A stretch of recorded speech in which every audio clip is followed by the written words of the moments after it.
नमस्ते दोस्तों।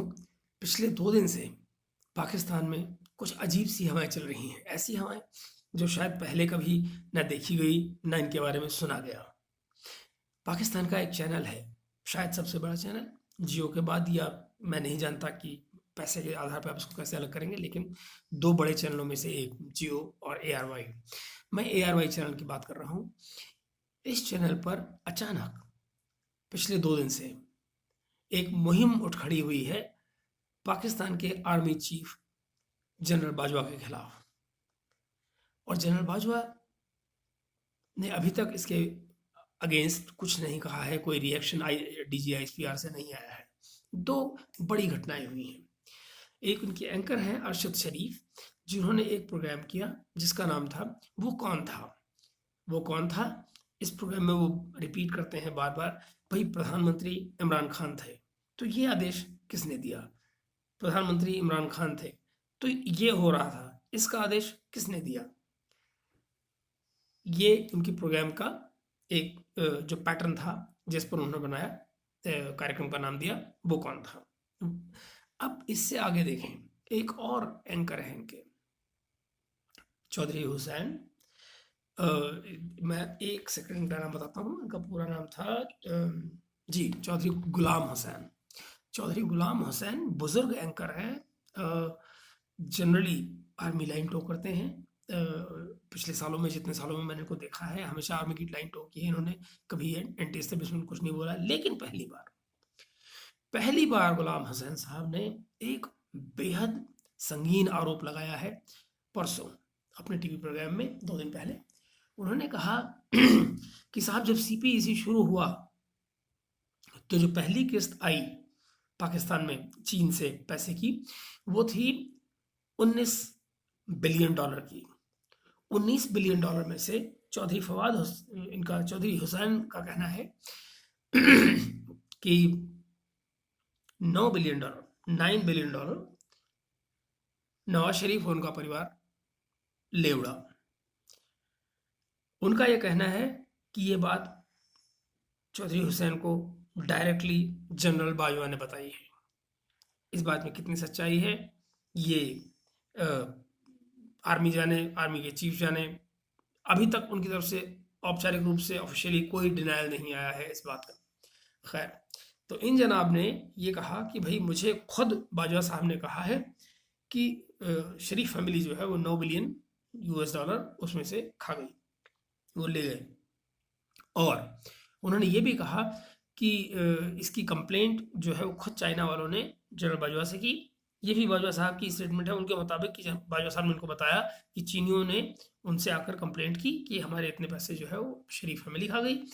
जब बाजवा साहब ने उनसे ये कहा चौधरी हुसैन के मुताबिक कि भाई, क्या मैं कोई कार्रवाई शुरू करूं इसके खिलाफ, शरीफ फैमिली के खिलाफ, कि उन्होंने इतने पैसे आपके ले लिए, तो उनका ये कहना है कि जनरल बाजवा ने बताया चीनियों ने इसके लिए मना किया कि भाई आप ऐसी कोई कार्रवाई नहीं करेंगे और हम आपस में बात सुलझा लेंगे उनसे, लेकिन चूंकि हमें अब लगता था कि ये बात आपकी जानकारी में होनी चाहिए, इसलिए हमने आपको बताई, तो आप इसे अपने तक रखें।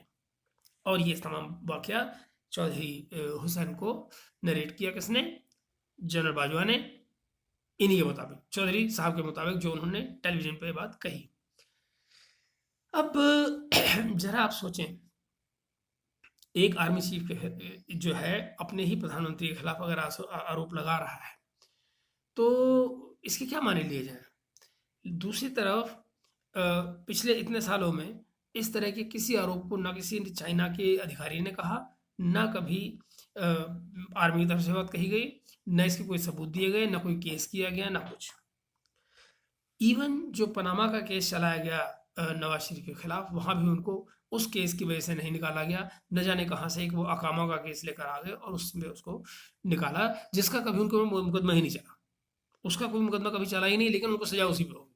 तो ये सब पाकिस्तान की राजनीति है आपके लिए, वहाँ कभी भी कुछ भी हो सकता है, आप जानते हैं। खैर, लेकिन इस बीच में 6 दिन गुजर चुके हैं। इमरान खान का जो टाइम फ्रेम दिया हुआ था कि भाई 6 दिन बाद मैं दोबारा आऊँगा, अगर मुझे नए चुनाव की तारीख न मिली, तो चुनाव की तारीख तो नहीं मिली। और अब ये लग रहा है कि इमरान खान अब कोई अपना रैली लेकर धरना देने आ भी नहीं रहे, ना कोई लॉन्ग मार्च लेकर आ रहे हैं, ना कोई शॉर्ट मार्च लेकर आ रहे हैं, ना कोई रैली कर रहे हैं। वो अब घर बैठ चुके हैं। और घर में क्या हो, वो दरअसल अपना घर छोड़कर पेशावर भाग गए हैं। पेशावर में वो वही जगह है जहाँ जनरल फैज बैठे हुए हैं कोर कमांडर बनकर। और न भूलें कि केपीके में आता है पेशावर, केपीके में सरकार खुद इमरान खान की पार्टी पीटीआई की है। तो जाहिर है वहाँ न तो कोई उन्हें अरेस्ट करने जा रहा है, और वो हर सुविधा जो उनको चाहिए वो वहाँ उस स्टेट के अंदर सरकारी खर्चे पर मौजूद है। इस बीच में 3 दिन पहले पीरनी जो उनकी पत्नी है बुशरा बीबी, वो भी बनीगाला छोड़कर और उनके पास चली गई हैं, यानी कि पेशावर। तो ये घटनाक्रम बड़ी तेज़ी से चल रहा है, मगर इसमें इमरान खान के लिए कोई उम्मीद बहुत नज़र नहीं आ रही है कि आने वाले दिनों में उनका पॉलिटिकल फ्यूचर कहीं से बनता हुआ नज़र आ रहा हो। सरकार फिलहाल स्टेबल नज़र आ रही है। आईएमएफ का ग्रांट मिला नहीं है। उसको फैसिलिटेट करने के लिए जो शर्तें लगी हैं, उनमें से जो कीमतें बढ़ानी थी, सब्सिडी खत्म करनी थी तेल की, वो बढ़ाई गई है। 30 रुपये पिछले दिनों बढ़ाए गए हैं। माना ये जा रहा है कि आने वाले दिनों में ये बढ़ोतरी और की जाएगी। जाहिर है इन्फ्लेशन पर उसका ऑलरेडी फ़र्क आ चुका है। घी तेल बहुत महंगा हो रहा है वहाँ पर। तमाम ज़रूरियात की चीज़ें जो है वो महंगी हो रही हैं। जाहिर है कि तेल महंगा होगा तो बाकी चीज़ें महंगी होंगी। लेकिन आने वाले दिनों में अब देखना ये होगा कि क्या क्योंकि आज इमरान खान ने सुप्रीम कोर्ट में ही पिटीशन दी है कि भाई मुझे लॉन्ग मार्च करके फिर आने की इजाज़त दी जाए, और मुझे हमारी किसी पार्टी को पूरे मुल्क में कोई अरेस्ट ना करे, मुझे कोई अरेस्ट ना करे, और मैं आके वो सब करूँ जो मैं करना चाहता हूँ।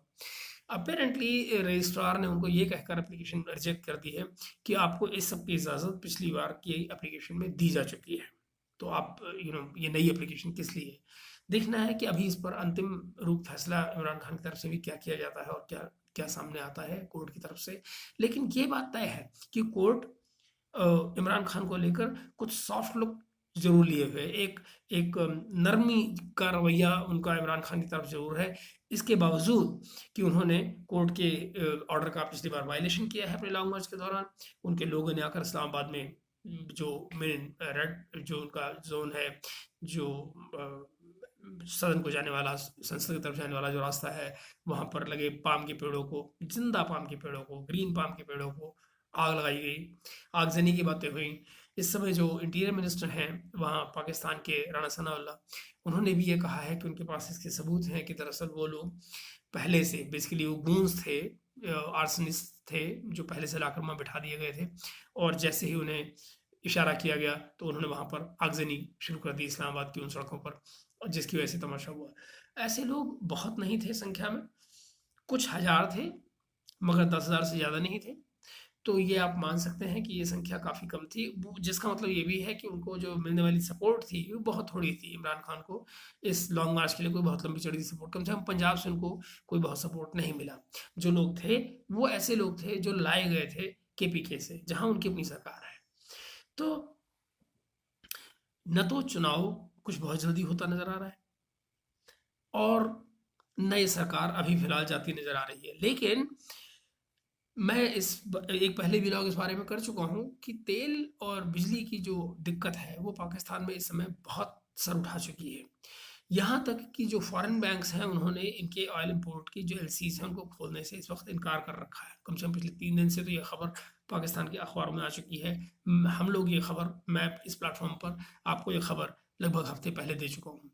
तो अब मुझे ये नहीं समझ में आ रहा है कि दरअसल आर्थिक रूप से रोड मैप क्या है। अभी तक ऐसा कोई रोड मैप सामने नहीं आया है जिससे ये पता लगे कि पाकिस्तान कैसे इस आर्थिक संकट से निकल पाएगा और कैसे तरक्की की राह पर गामजन होगा, चल पाएगा। अभी आईएमएफ के पैकेज का भी कुछ मालूम नहीं है कि वो कब आएगा और कितना आएगा। मुझे ये भी नहीं मालूम कि दरअसल ये सरकार कितने दिन तक उस प्रोग्राम को चला पाएगी भी या नहीं। मगर ये भी एक सच्चाई है कि दरअसल आईएमएफ के इस पैकेज को लेने के अलावा और कोई रास्ता नहीं है, क्योंकि इसके बिना न तो सऊदी अरेबिया को ग्रांट देगा और ना यूएई।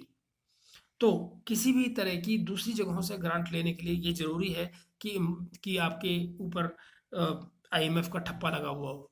अगर IMF ने आपको लोन दे रखा है तभी बाकी लोग आपसे नेगोशिएट करेंगे, बात करेंगे।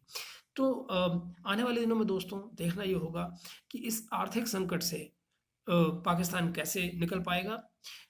ये मानने वाली बात है कि अंतर्राष्ट्रीय संस्थाओं में, खासकर जो बैंकिंग के लोग हैं, उनके मुताबिक करीब 45 दिन का वक्त बचता है पाकिस्तान के पास डिफ़ॉल्ट से बचने के लिए। उनको ये लगता है दुनिया के बैंकों को, अंतर्राष्ट्रीय बैंकों को, कि अगले 45 दिन में पाकिस्तान डिफ़ॉल्ट कर सकता है। तो इस बीच में ज़ाहिर है कि वो उस टाइम फ्रेम में थोड़ी-सी अब सहूलियत आएगी, क्योंकि ये सब्सिडीज़ हटा दी गई हैं और इम्पोर्ट कम किया जा रहा है। ये पेट्रोल के प्राइसेस भी बढ़ा दिए गए हैं। तो लेट्स सी कि ये चीज़ें किस तरफ चलती हैं। मगर जो इस सारे आर्थिक एक्टिविटी के साथ में, इकोनॉमिक एक्टिविटी के साथ में, जिस चीज़ पर बहुत ध्यान देने की ज़रूरत है पाकिस्तान को, और जहाँ पर हमें भी एक निगाह रखनी होगी, वो ये कि क्या पाकिस्तान में जो राजनीतिक स्थिरता है वो बनी रह पाएगी। क्योंकि किसी भी आर्थिक विकास के लिए राजनीतिक स्थिरता बेहद ज़रूरी है। उसके बिना न तो कोई बाहर का इन्वेस्टर आपके यहाँ पैसा लेकर आएगा। इन एनी केस पाकिस्तान में इस समय कोई भी फॉरेन का इन्वेस्टर नहीं है, और ये लोग इस समय बहुत भागा-भागी कर रहे हैं। फॉर एग्ज़ाम्पल प्रधानमंत्री इस समय टर्की गए हुए हैं, शहबाज शरीफ साहब जब से विदेश मंत्री बने हैं बिलावल साहब, वो पाकिस्तान आए ही नहीं है एक तरह से। वो लगातार यूएई, पहले वो अमेरिका गए हुए थे, वो वहाँ से स्विट्ज़रलैंड आए थे दावोस में वर्ल्ड इकोनॉमिक फोरम की मीटिंग्स के लिए। अभी भी वो ट्रैवल ही कर रहे हैं। तो देखना होगा कि आने वाले दिनों में इस संकट से पाकिस्तान कैसे जूझता है। लेकिन ये बात तय है कि जो सिचुएशन है वो बेहद प्रिकेरियस है इकोनॉमिकली। नमस्कार।